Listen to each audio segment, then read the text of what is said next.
these are oat and cornmeal pancakes, and I began with rolled oats that I put in the blender and turned into flour. You're going to get this recipe. So I have 1.5 cups of oat flour, and I compared this to the flour I bought that is oat flour. And this was grainier, and I like that better. The grainier, the more the fiber. Then I add to that some cornmeal, 1.5 cups of the oat flour, 1/2 cup of cornmeal, but you're getting the recipe. And then I'm adding baking soda, baking powder, and cinnamon. So that's going to add our leavening, and I'll mix this up a little bit because I'm going to be adding dry ingredients to that. I'm not using these oats, I just wanted to show you. And when I buy oats, this is what I prefer. Oats are heavily sprayed with glyphosate. It's been shown that it's actually in our bodies, and we excrete it when we eat a lot of grains. And so I go for the organic grains, including oatmeal. So my oatmeal is organic, and for me it's gluten-free as well. Finding organic and gluten-free gets a little tricky, but when you find it, you stick with your source. And we have a couple of stores in the area that I can buy it in the bulk containers. So I have my dry ingredients. To that, I'm adding 2 cups of plant milk. I could have chosen anything, almond, oat, cashew, but I'm choosing, again, if you've watched a previous video, you've heard me say this, and that is I'm using soy milk. Why? Because it has 9 grams of protein per cup, and I'm using 2 cups here. So why not add in the morning a little bit of extra protein? If you're whole food plant-based, you're getting your protein from your plants. And so I'm going to add that so that this becomes a protein source as well. Plus there's protein in oats.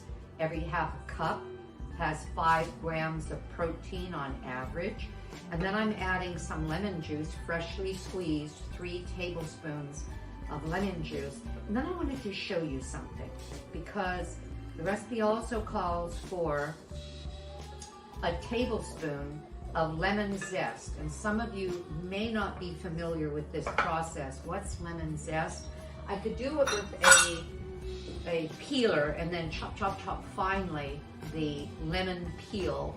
That's the zest. But instead I have a zester. These are inexpensive. You can get them on Amazon. It can be used to finely grate anything, including ginger. It's the zest of a medium lemon that will give me a tablespoon. And you'll see when I'm finished that the end product is very, very finely grated. And when you add lemon juice and then you back it up with zest in any recipe, you have lemon. And the lemon flavor is so pure and so delightful. Now, I'm not going to do this after I juice the lemon. I've made that mistake, kind of gotten carried away, sliced the lemon, juiced it, and then thought, oh, I want the zest. And to get it firm enough to zest well enough is a bit of a challenge. So it's better to first zest it while it's still whole. Now we have naked lemons. And you see this? Look at that. I'm not even gonna measure. I don't care if it's a little over, and if it's a little under, that's okay too. I'm not gonna do another lemon. Thank you, zester. I'm going to put the zest into our batter that's already thickening up. And we are going to make pancakes. You'll see the recipe calls for 1/4 cup to 1/2 cup of batter. I'm gonna go by pancake size. Oh, this smells so good. I was gonna make you buckwheat pancakes. That's another option. Maybe I'll do that another day. I have a recipe for buckwheat and oat pancakes. That's very nice as well. Oh, what I didn't tell you is that I finely chopped, well actually chopped coarsely and then blended it in, 3 medjool, those are the fat, juicy ones, dates. 3 medjool dates. So this has a sweetness, but no sugar. You'll notice no dairy. You'll notice no eggs. That's the way we walk around here. Whole food, plant-based, no animal products at all. I have a spatula ready to, that hurt. I grabbed the hot pan. Don't do that. I found this. I saw it. I don't know where I saw it. Maybe I ended up getting it online. It's Presto brand. It's a ceramic griddle and nothing sticks to it. Although nothing sticks to it, I'm not going to push it. And what I'm going to do, did you see that? That's less than 1/4 of a teaspoon of oil, and I'm going to spread it just to give it a glaze. All right. I've noticed then really nothing sticks to it. Okay.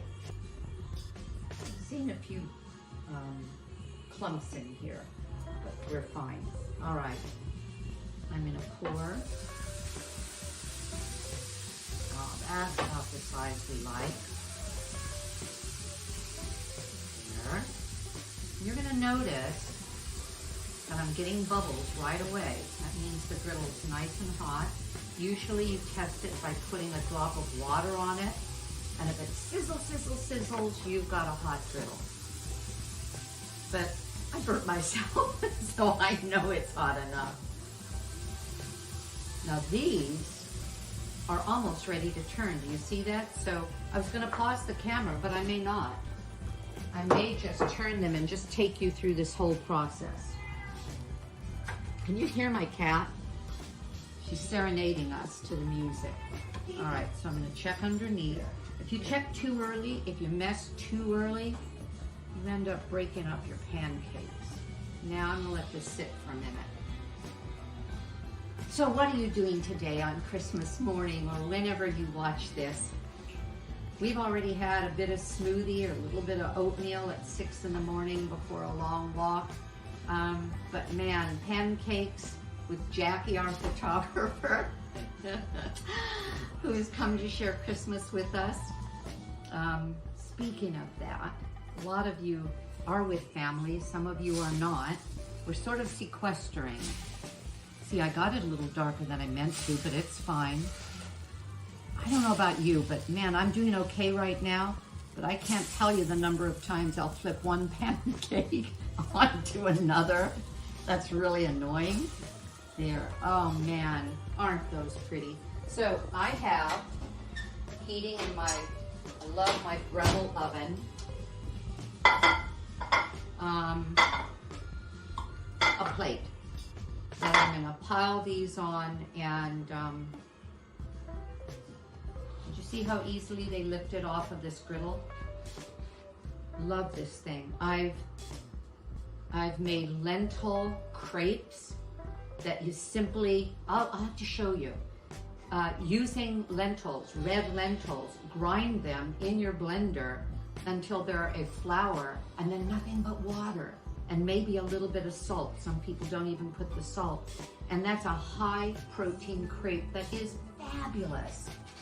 Used to wrap around, leave it alone, Dan, it's not ready. There, these are fine. Look at the other side. Ah, what a pancake. Ta-da! What side should I put down? I don't know. Some people like that lighter side, but I think I'll use that side. I'm just playing with my food. I'm sorry.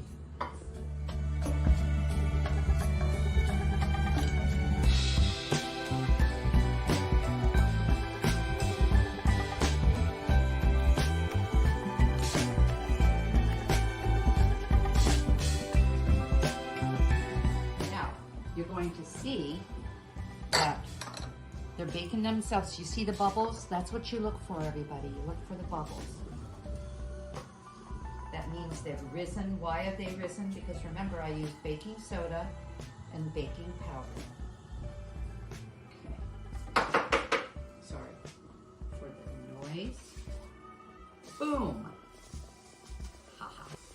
Now the pancake, or the blueberries, did you see that? Love this griddle.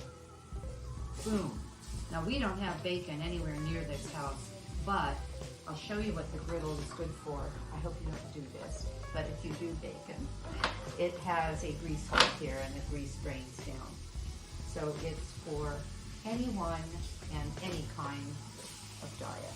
Now you know what's happening to these blueberries. They're steaming. And so they're going to collapse a little, which is fine. There's no way to have blueberry pancakes without getting some cooking going on with those blueberries. When I flip them out, you'll see what they look like, and these will be flipped face side up. So I made for us this morning a fruit tray. And we have blackberries, raspberries, a fresh pineapple. We have a fruit man around here. It's a store called The Fruit Man, and he brings in all this fun stuff. So I go just to visit to see what he has. And yesterday I bought this melon that was orange on the outside and orange on the inside. Kind of cantaloupe, kind of not. Some fresh orange slices. And for a holiday gift, he gave everyone who walked in the door and out with something, a fresh pineapple. So I have a fresh Hawaiian pineapple on the tray. Isn't this pretty? What a perfect meal. I'm going to offer Tim, and he hands to you, and you can put it on the table. And I think we're just about ready to take these guys off. I don't know if you can hear this, but you can hear the sizzle of the pancakes now. Because, and they're sizzling quite a bit, because the blueberries are steaming. And did you see how big? Look at this. That's a blueberry. It's really a small plum. See, it complicates things a little bit because, yeah, I'm going to have to leave them on a bit. Because until they collapse enough, the batter that is higher than the skillet is not getting browned yet. I've done this with frozen wild blueberries from Trader Joe's. They're minuscule. They're this big, and you defrost them and drain them. Those are so flat that the whole thing cooks more evenly. See, Tim, it's your fault. You want big blueberries? We get funky pancakes. I'm going to turn this around just to show you what I mean. But it's not a problem because eventually it all works out. Look, isn't that pretty? I like that. And I'm touching your food, our food. Yeah, see, that's all set. It's just not brown. But I like that. I like that a lot. Okay. Oh, yes.